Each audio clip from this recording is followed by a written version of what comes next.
There is one topic that is present in almost every fantasy game: magical constructs. Golems, clockwork automata, etc. They are all over the place. But more often than not, when a player asks the GM, "Can I make my own golem?" the GM goes, "No, you can't, because you just can't, okay?"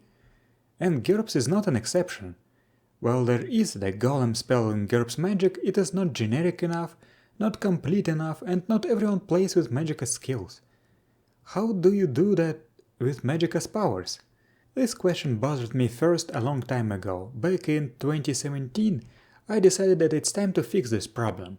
I explored the D&D books to find everything I could about the constructs, wrote down a plan, and then wrote up a blog post with a system for construct crafting. It garnered zero attention, but it still left me very satisfied. A month ago or so, I decided to reread this post and see what needs to be updated 6 years later, after I have become much more proficient with the system, and apparently the rules still hold up. I fixed like a couple of words and that's it, so let's show them off. My analysis of the D&D bestiary made me realize that pretty much all the constructs belong to one of 4 categories: golems, automata, simulacra, and esoteric constructs. Golems, as a rule, are homogeneous and are animated by a spirit, usually an elemental. Automata are clockwork constructs animated by magic. Their movement depends on mechanisms, but you do not have to bind a spirit. Simulacra are lifelike constructs, usually made to imitate a specific creature. They are powered by the caster's life force, not by magic or an elemental spirit. Some simulacra are able to attain free will and sentience.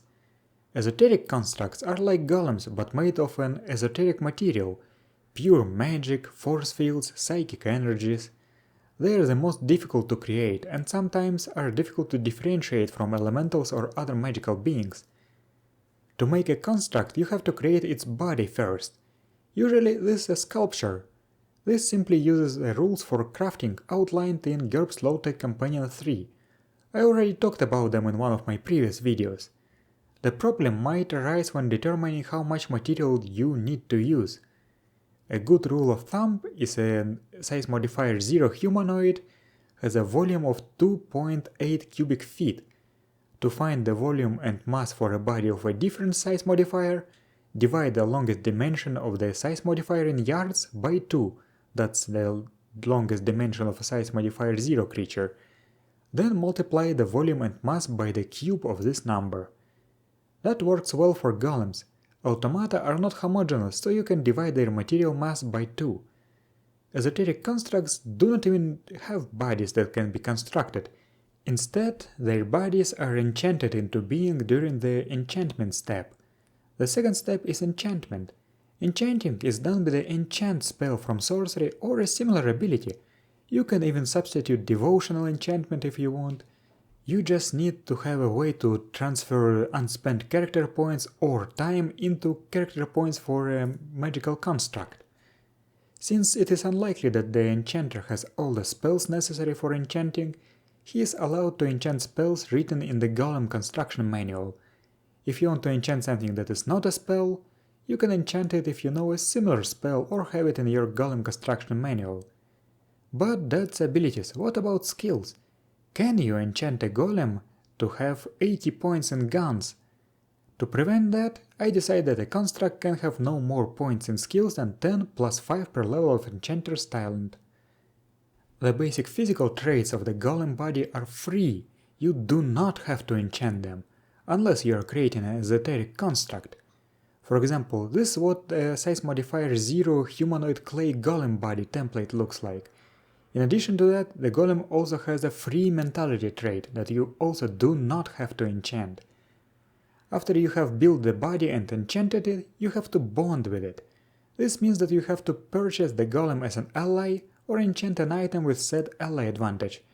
Anyone with this item will be able to control this golem. Alternatively, you can spend extra character points as per the rules from GURPS Power-Ups 5 impulse buys. In that case, the construct will be sort of independent or properly independent. And that's basically it. The rules may seem complex, but I think that they are quite simple beyond the volume and mass calculations.